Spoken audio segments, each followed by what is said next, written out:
modularity, somehow using ghosts. Okay, thank you for your introduction. So this is joint work with my colleagues Matthias, Miriam, and Dominik.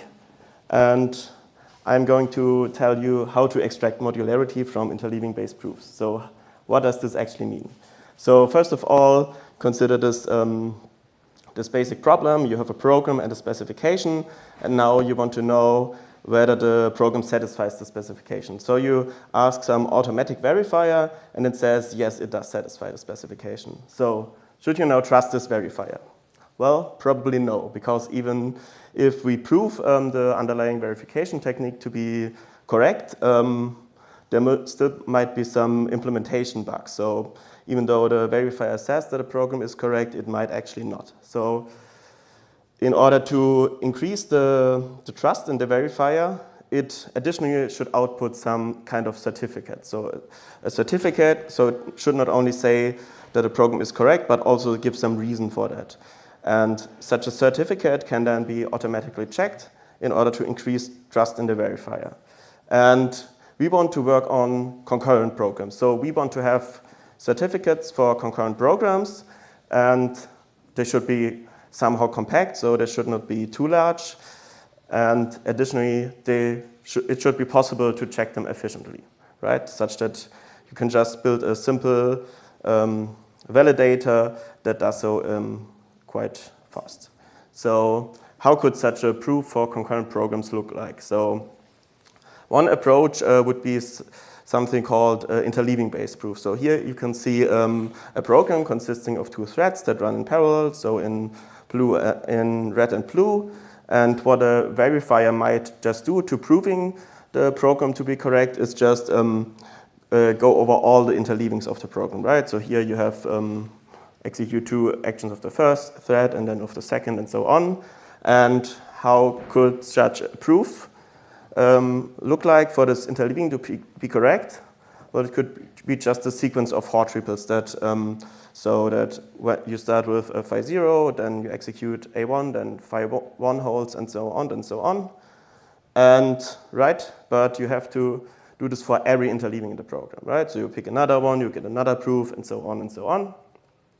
And as an interleaving-based proof, we can then just consider a set of such formula that also is finite. So, however, the problem with that is validating such an interleaving-based proof cannot be efficient, right? There are exponentially many interleavings in the program, so we have to do exponentially many Hort triple checks, which is not good. So, on the other hand, there are thread-modular proofs. So, as proposed by Owicki and Gries a long time ago, so the idea is that just to give invariance for each location of each thread, so independent of the other thread, and checking such a proof is relatively efficient, right? You just have to, of course, you need the usual inductivity checks, but in addition, you need also to check interference so that the other thread does preserve the invariant of the own thread. So, right, it might just assume that it's local invariant, but it has to show that the invariant of the other thread is preserved. And however, you still need to somehow reason about interleavings. So you cannot just give a completely thread-modular invariance because it might not be possible. So for completeness, these thread-modular proofs can also use ghost variables. So they can just encode some interleaving information, like for example, where the other thread is. Yes. And so here's a small example of a concurrent program. So you have two threads running in parallel, and we start with some state where x is greater than 0. And after both threads have terminated, x should be greater than 2. So in the two threads, they perform some operations on their local variable y and z, but in the end, they just increment x by 1. And the first thread additionally has some assertion that y should be less than x, but overall this program should be correct, right? Because x is initially 0, then each thread increments x by 1, so after that it should be greater than 2. Well, But how could a interleaving-based, a thread-modular proof for this program look like? So first of all, we need some ghost variables because for example, at location L6, what is the value of x there? So it is either 0 if the other thread did not increment x, or it is 1 otherwise, right? So, and similarly for the other thread. So we need, but this is the only thing we need to track as interleaving information. So what can we do? We introduce two ghost variables, one for each thread. That's just Boolean ghost variables that just track whether the first thread has incremented x or whether the second thread has incremented x. And so consequently, we initialize both to false, and if x is incremented, they are set to true. So using that, we can then give a thread-modular proof. So I will just show two invariants. So here, for example, at L6, before executing the increment of x, so of course the ghost variable is false. And as already said, if the second ghost variable is false, then x is greater than 0. So if the other thread has not incremented x yet, and otherwise it is 1, and at this point always y is also smaller or equal than x to check for the local assertion. And similarly for the other thread, right after it is incremented, so the ghost variable is true, and if the other thread is incremented, it's 2, otherwise it's 1. Okay. So now let's come to our contribution. So what are we actually doing? So as already said, we have some verifier that can produce an interleaving-based proof. However, they are not efficiently checkable. So instead, we want a thread-modular proof, and our contribution is then just to convert an interleaving-based proof to a thread-modular proof. Well, how do we do that? So first of all, we are working on so-called Petri programs, our approach. So it's just we represent the control flow of the program as a Petri net. So the initial place is represented with this marking, and we have the two error locations on the bottom. And right, if you recall the example, then it did not really matter regarding the proof whether what the second thread executed except for its increment. So it doesn't really matter if we are in the location P5 or P6. So, and what we do with such places, we group them into regions, so just sets of places. So here is one region with 2 places, and for the other thread, right, a region can also have just one single location, one single place. And such regions we can then group into territories. So it's just really an abstraction of the configuration of the program. And what we want to do then is assign each such a territory an invariant that holds there in order to construct a compact thread-modular proof. And this leads us to empire. So here on the left you can see an example for an empire for this program. And what exactly is an empire? So, right, it's a finite state machine, so it consists of states, and of course also an initial state. And right, these states are connected with transitions over the program statements. However, additionally, we also have a territory mapping. So each state is assigned a territory, right, as already said, a set of regions that represent the configuration abstractly of the program. And additionally, each state is assigned a law in order to track the invariant that holds whenever we are in this state in the empire. The question is now just, how can we compute such an empire? So, right, again, here on the left you can see our Petri program again, and on the right there's an interleaving-based proof, right, just as already said before, just a set of formulas that are needed to prove every interleaving to be correct, right? We need to track whether x is greater to 0, greater than 1, or greater than 2. And additionally, for the local assertion of the first thread, we need to track the relation of y and x. So, and how can we get an empire from this? So first of all, we start with the initial place. and initially true is the only invariant that we know, and then we simply execute an action of the program, right? There's just one outgoing edge, and the successor territory is then just P1 consisting of P1 and P5. And right, what invariant does hold there, so just x is greater than 0 since we executed it there. And now we continue like that. So we pick another transition here, x is not equal to 0. And what is the successor there, right? As already said before, it doesn't really matter regarding the proof whether we execute the statement or not. So, right, the invariant stays the same. And so the crucial part is here now, instead of just creating a new territory, which would make the proof really big, we simply extend it here, right? So, as already said before, it doesn't matter whether we are P5 or P6. It always, if the other thread is in P1, x is greater than 0. And so we continue like that. And right, similar here, the assignment of z doesn't matter for the proof. So, and the successor is already contained in the territory, so we just keep it. And then we continue like that. We pick a transition of the third thread again, right? And we still need to track the relation of y and x. So we just, we need to change the territory here regarding the first thread, right? Since the law changes, y has to be smaller equal than x. And then we continue like that here again, right? Whether y is greater than 0 or not does not really matter regarding the proof. So we extend the territory and so on and so on. And if we do so for the whole program, we get the empire you've seen before.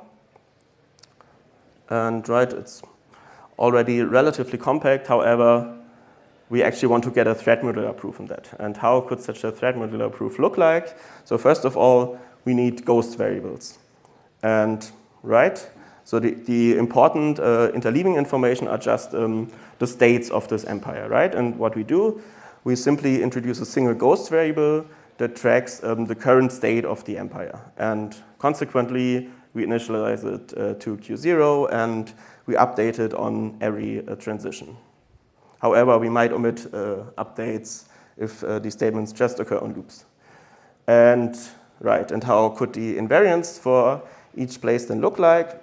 So we can just have a disjunction, and what this means, right? For example, for P1, we see that it occurs in the territory of two of these states, and then we can just make a disjunction over these two states consisting of the ghost variable and the law. So right, we have either the ghost variable is Q1 and x is greater than 0, or the ghost variable is Q3 and x is greater than 1.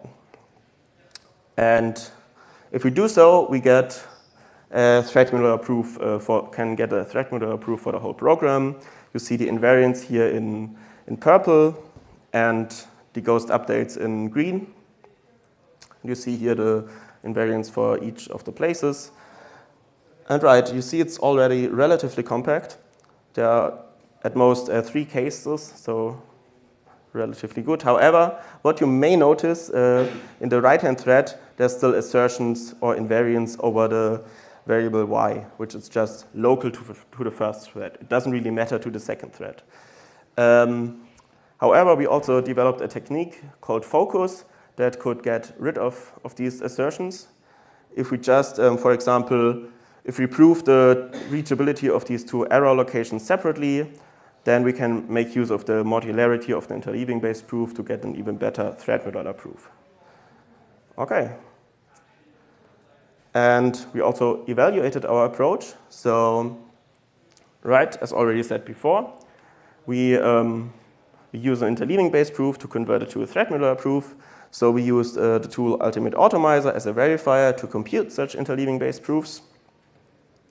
And to these proofs, we then applied our approach to get thread-modular proofs, and we compared it to a naive approach as a baseline. So this naive approach simply encodes all the interleaving information, not only the one that's necessary. It just encodes the location, always the location of the other thread, which leads to quite a big proof, and it's inspired by the approach by Lampert, which was not really an approach, but just a proof that such thread-modular proofs are complete.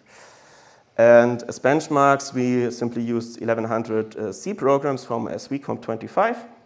So, and what Automizer then did is translate these C programs to Petri programs, and then verified the Petri program. And if it did succeed, we got an interleaving-based proof, where then we could apply our approach. And the highlights of this evaluation is, right, compared to the naive approach, our approach was much faster, overall 119 times. And usually it just took 1 second or slightly more. And these proofs are also much smaller. So they are 15 times smaller than the naive approach, since we just encode the necessary interleaving information. And here's also a small graph that shows that. So in blue on top, you can see the size of the naive approach. And in red, there's the unfocused approach. And you see that there's a small improvement still if you use the focus as described before. And what was also a goal is these proofs should be fast to validate. So compared to the naive approach, they are 26 times faster. Okay, so then it's time to conclude my talk. So we presented an algorithm to transform interleaving-based proofs into thread-modular proofs. And right, so therefore they can be used with different existing verification techniques. We don't propose just a new verification technique. And our evaluation has shown that the approach is feasible in practice. So the proofs are usually fast to generate and also to validate. And for future work, we plan to extend the focus. So we have already seen the focus to leave out some of the laws. However, we want to also extend this to ghost variables, to omit also possible ghost upweights, and thus even get smaller proofs. Okay, so then that's the end of my talk, and I'm happy to answer your questions now.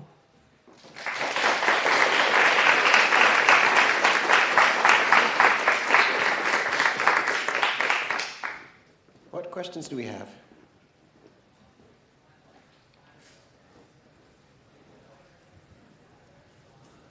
So I'll start off with the future work. Are you hoping to express new proofs? Are there things that you'd like to prove that you can't currently do?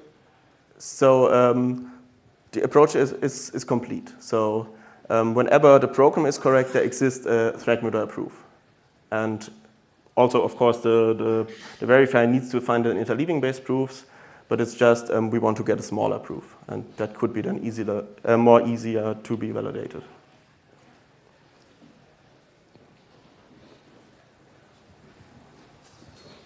Thank you for the nice talk. I'm wondering, so you're only focusing on this like concurrency, like the proving the concurrency in the program is correct. But what if I have a program that also had maybe some memory manipulation or some other features, and I also need to talk about this stuff. So is it compatible with your approach, or?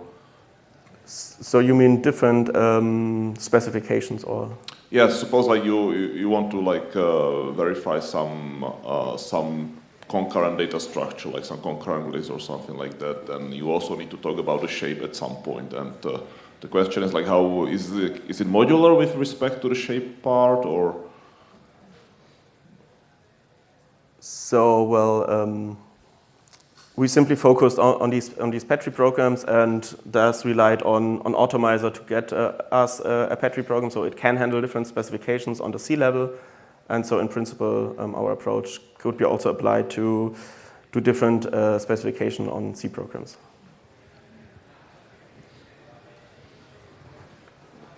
So I wonder. Hello, okay. I guess you generate these empires automatically from the program. I wondered what the soundness condition is of an empire.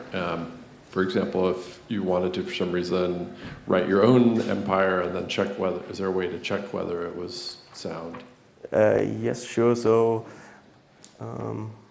right, here's the empire. So you need to ensure that, basically everything here is inductive. So the laws have to be inductive, of course, but also the territories, right? So they have to respect the transition that is executed.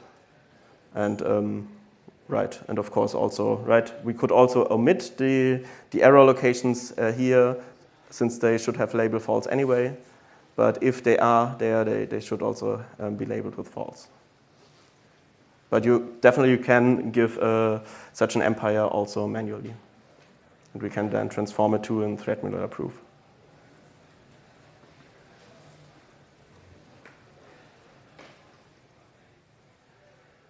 Any final questions? Okay, well, let's go to lunch and thank the speaker.